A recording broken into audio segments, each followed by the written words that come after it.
ना इधर ना उधर, सीधे मुद्दे पर नजर। और क्या है आज की खबर, आप देखना शुरू कर चुके हैं न्यूज़ 18 आपके पुनीत के साथ। इंतजार हो रहा है दिल्ली में कि दिल्ली में मुख्यमंत्री की कुर्सी पर कौन विराजमान होगा, किसको बैठाया जाएगा।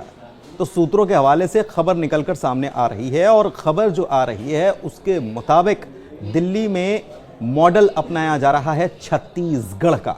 जी हां, बीजेपी दिल्ली में छत्तीसगढ़ का मॉडल अपना सकती है और इसके तहत एक मुख्यमंत्री और 2 उप मुख्यमंत्री बनाए जा सकते हैं। जो जानकारियां निकलकर सामने आ रही हैं, ऐसा हो सकता है जब छत्तीसगढ़ में जिस तरीके का मॉडल अपनाया गया या ओडिशा में या फिर मध्य प्रदेश में या फिर राजस्थान में जिस तरीके का चौंकाने वाला फैसला बीजेपी ने किया है, वैसा ही चौंकाने वाला फैसला दिल्ली में भी लिया जा सकता है। और जो सूत्रों के हवाले से खबर निकलकर सामने आ रही है उसके मुताबिक मुख्यमंत्री के तौर पर सरदार चेहरा नजर आ सकता है। हो सकता है कि पहली बार जीता हुआ उम्मीदवार भी मुख्यमंत्री के तौर पर यहां पर स्थापित कर दिया जाए, उनको कुर्सी पर बैठा दिया जाए। इसके अलावा 2 उप मुख्यमंत्री बनाने की खबर निकलकर सामने आ रही है और इसमें भी आपको बता दें कि एक तो दलित वर्ग से उप मुख्यमंत्री बनाया जा सकता है और एक सवर्ण वर्ग से उप मुख्यमंत्री बनाया जा सकता है। इसके पीछे कारण क्या है, क्यों ये बीजेपी ऐसा फैसला ले सकती है? बहुत सारे फैक्टर्स इसके पीछे काम कर रहे हैं। कौन कौन से फैक्टर्स काम कर रहे हैं ये हम आपको बताते हैं। दरअसल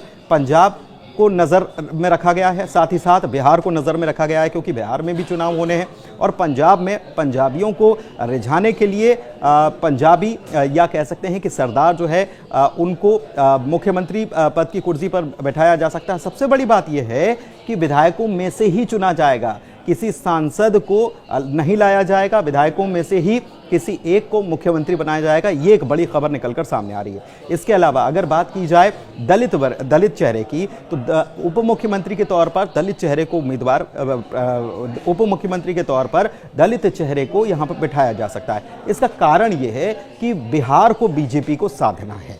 बिहार को बीजेपी कैसे साध रही है? दरअसल ओबीसी के तौर पर नीतीश कुमार तो चेहरा है ही और सवर्ण के तौर पर बीजेपी के पास चेहरा है, लेकिन दलित वोटर्स को साधने के लिए, क्योंकि ये ही वोटर्स जो हैं ये कांग्रेस या आरजेडी इनका जो गठबंधन है इसके साथ न जाएं, इसको साधने के लिए बीजेपी की तरफ से यह फैसला लिया जा सकता है, जो कि दिल्ली के लिए फैसला होगा लेकिन यह काम करेगा बिहार के लिए भी, बिहार चुनाव में भी काम करेगा। और इस लिहाज से एक चेहरा उप मुख्यमंत्री के तौर पर दलित का हो सकता है। दूसरी तरफ दिल्ली की जनता को भी खुश रखने के लिए यह खबर निकलकर सामने आ रही है कि एक सवर्ण चेहरा उप मुख्यमंत्री के तौर पर दिल्ली में और दिया जा सकता है। यानी कि फॉर्मूला आपको याद होगा, छत्तीसगढ़ में भी बीजेपी ने ऐसे ही चौंकाने वाला काम किया था। 2 उप मुख्यमंत्री बनाए गए और 1 मुख्यमंत्री बनाया गया। वहीं ओडिशा में भी ऐसा ही कुछ हुआ। इसके अलावा ओडिशा में तो जो जीत दर्ज की बीजेपी ने, अप्रत्याशित जीत थी और बीजेपी काफी उत्साहित थी और बीजेपी ने अचानक से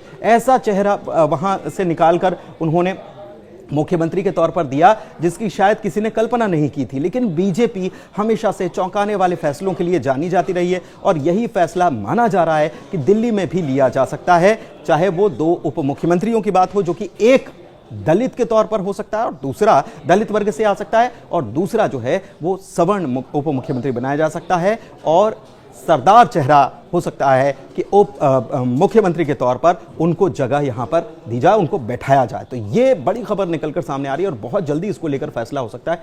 सबसे बड़ी बात हम आपको ये बता दें कि इसमें ऐसा कुछ भी फॉर्मूला नहीं है कि बीजेपी किसी बड़े चेहरे को ही यहां पर मैदान में रखे या बड़े चेहरे को ही कुर्सी पर बैठाए, बल्कि पहली बार का विधायक भी मुख्यमंत्री की कुर्सी पर काबिज हो सकता है। ये सूत्रों के हवाले से बड़ी और चौंकाने वाली खबर है। धन्यवाद।